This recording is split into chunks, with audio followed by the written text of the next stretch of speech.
और दोस्तों, TET exam fever में एक बार फिर से आपका स्वागत है। फ्रेंड्स, इस वीडियो में हम लोग डिस्कस करने वाले हैं यूपी डीएलएड फोर्थ सेमेस्टर के अंतर्गत सामाजिक अध्ययन 2017 का प्रीवियस ईयर क्वेश्चन पेपर है। तो फ्रेंड्स, इसी को सॉल्व करेंगे। तो यदि आपको ये वीडियो पसंद आती है तो प्लीज़ ज़्यादा से ज़्यादा लाइक शेयर और सब्सक्राइब कीजिएगा। तो चलिए वीडियो शुरू करते हैं। फ्रेंड्स, सबसे पहला प्रश्न है, किस तिथि को मंगल पांडे को फांसी दी गई थी? तो फ्रेंड, मंगल पांडे को फांसी 8 अप्रैल 1857 ईस्वी को दी गई थी। मंगल पांडे, जिसने बैरकपुर छावनी में गाय और सूअर के चर्बी मिले कारतूसों का प्रयोग करने से साफ मना कर दिया था, और मना करने के बाद मंगल पांडे को गिरफ्तार कर लिया गया, और गिरफ्तार करने के बाद इनको 8 अप्रैल 1857 ईस्वी को फांसी दे दी गई थी। ओके, तो चलिए अगला प्रश्न देखते हैं। अगला प्रश्न है, भारत छोड़ो आंदोलन प्रारंभ किया गया? तो फ्रेंड, भारत छोड़ो आंदोलन प्रारंभ 1942 ईस्वी में किया गया था। और फ्रेंड्स, गांधी जी का यह सबसे अंतिम आंदोलन था, और इस आंदोलन को अगस्त क्रांति के नाम से भी जानते हैं। ओके, तो इसको भी आप लोग ध्यान में रखिएगा। भारत छोड़ो आंदोलन गांधी जी का अंतिम आंदोलन था। यह आंदोलन प्रारंभ कब हुआ था? तो यह आंदोलन प्रारंभ 1942 ईस्वी में हुआ था, और इस आंदोलन को अगस्त क्रांति के नाम से भी जानते हैं। चलिए अगला प्रश्न देखते हैं। अगला प्रश्न है, गांधी जी दक्षिण अफ्रीका से लौटने के बाद प्रथम सफल सत्याग्रह आंदोलन कहाँ प्रारंभ किया था? तो फ्रेंड्स, यहाँ पे पूछा जा रहा है कि गांधी जी दक्षिण अफ्रीका से लौटने के बाद, मतलब गांधी जी जब भारत में आते हैं तब प्रथम सफल सत्याग्रह आंदोलन कहाँ पे प्रारंभ किया था? तो फ्रेंड्स, गांधी जी दक्षिण अफ्रीका से 1915 ईस्वी में लौटते हैं।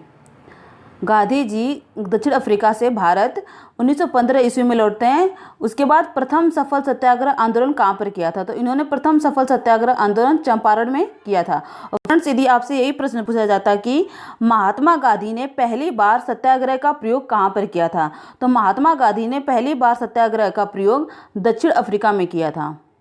कहाँ पर किया था? दक्षिण अफ्रीका में। तो इस चीज़ को आप लोग ध्यान में रखिएगा। ओके, और सत्याग्रह का क्या मतलब होता है? तो फ्रेंड्स, सत्याग्रह का मतलब है सत्य और अहिंसा के माध्यम से सच्चाई की जीत के लिए प्रयास करना। ओके, तो चलिए अगला प्रश्न देखते हैं। फ्रेंड, अगला प्रश्न है, थियोसॉफिकल सोसाइटी का निम्नलिखित में से किससे विशेष संबंध रहा? तो थियोसॉफिकल सोसाइटी का जो विशेष संबंध है ये होम रूल से संबंध है। और फ्रेंड्स, थियोसॉफिकल सोसाइटी की स्थापना कब हुई थी? ये भी परीक्षा में प्रश्न बन सकते हैं। तो थियोसॉफिकल सोसाइटी की स्थापना 1875 ईस्वी में 1875 ईस्वी में कर्नल हेनरी स्टील अल्कॉट तथा रूसी महिला मैडम हेलन पेट्रोना ब्लस के द्वारा न्यूयॉर्क में इसकी स्थापना किया गया था।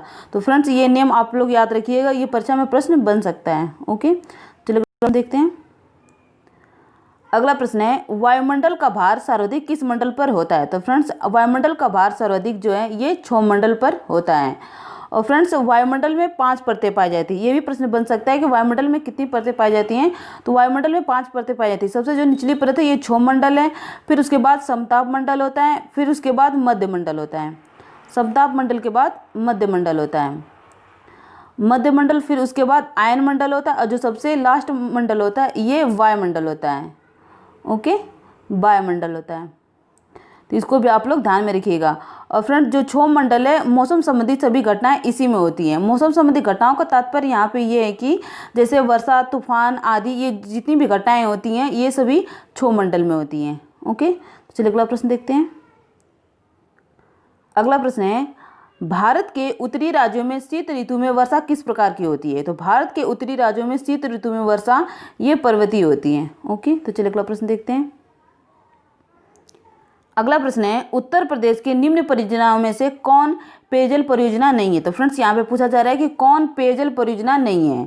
ओके, तो इसका उत्तर हो जाएगा ज्ञानपुर पंप नहर परियोजना, ये पेयजल परियोजना नहीं है। बाकी गोकुल बैराज परियोजना, लौह कुश गंगा बैराज परियोजना, आगरा बैराज परियोजना, ये सभी पेयजल परियोजना है। और ज्ञानपुर पंप नहर जो ये परियोजना है ये पेयजल परियोजना नहीं है। चलिए अगला प्रश्न देखते हैं।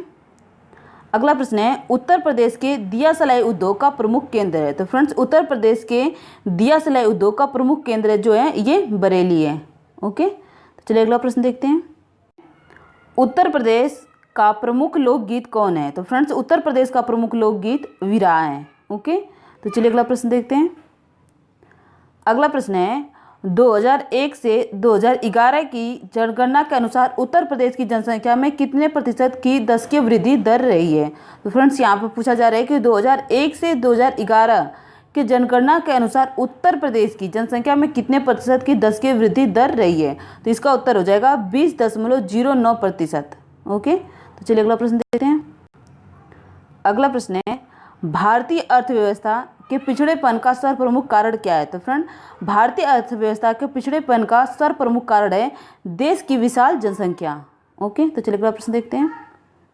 अगला प्रश्न है, संयुक्त राष्ट्र संघ की स्थापना की गई। तो फ्रेंड्स, संयुक्त राष्ट्र संघ की स्थापना 24 अक्टूबर 1945 ईस्वी को की गई थी। और फ्रेंड, संयुक्त राष्ट्र संघ की कार्य करने की जो भाषा है ये अंग्रेजी और फ्रेंच है। ओके, तो इसको आप लोग ध्यान में रखिएगा, अंग्रेजी और फ्रेंच है। चलिए अगला प्रश्न देखते हैं। फ्रेंड, अगला प्रश्न है, प्राण एवं दैविक स्वतंत्रता की गारंटी कौन सा अनुच्छेद देता है। तो प्राण एवं दैविक स्वतंत्रता की गारंटी जो है अनुच्छेद 21 देता है। ओके, और फ्रेंड्स यहाँ पे एक पॉइंट आप लोग ध्यान में रखिएगा, यदि आपसे यही पूछ लिया जाता कि अनुच्छेद 21 क या अनुच्छेद 21A, एक ही होता है ये, इसका तात्पर्य क्या है। तो इसमें कहा गया है कि 6 से 14 वर्ष तक के बालकों को निःशुल्क एवं अनिवार्य शिक्षा का प्रावधान किया गया है। ओके, तो इस चीज़ को आप लोग ध्यान में रखिएगा। प्राण एवं दैविक स्वतंत्रता की गारंटी कौन सा अनुच्छेद देता है। तो अनुच्छेद 21 देता है। ओके, और 21A में क्या कहा गया है। तो 21A में कहा गया है कि 6 से 14 वर्ष तक के बालकों को निःशुल्क एवं अनिवार्य शिक्षा का प्रावधान किया गया है। ओके, तो चलिए अगला प्रश्न देखते हैं। अगला प्रश्न है, हिमालय पर्वतमाला की सर्वोच्च चोटी है। तो फ्रेंड्स, हिमालय पर्वतमाला की सर्वोच्च चोटी जो है ये एवरेस्ट है। ओके, और फ्रेंड्स, सबसे पुराना पर्वत कौन सा है। तो सबसे पुराना पर्वत जो है अरावली पर्वत है। भारत का सबसे पुराना पर्वत कौन सा है। तो ये सबसे पुराना पर्वत अरावली पर्वत है। ओके, तो इसको आप लोग ध्यान में रखिए, ये परीक्षा में प्रश्न बन सकता है। चलिए अगला प्रश्न देखते हैं।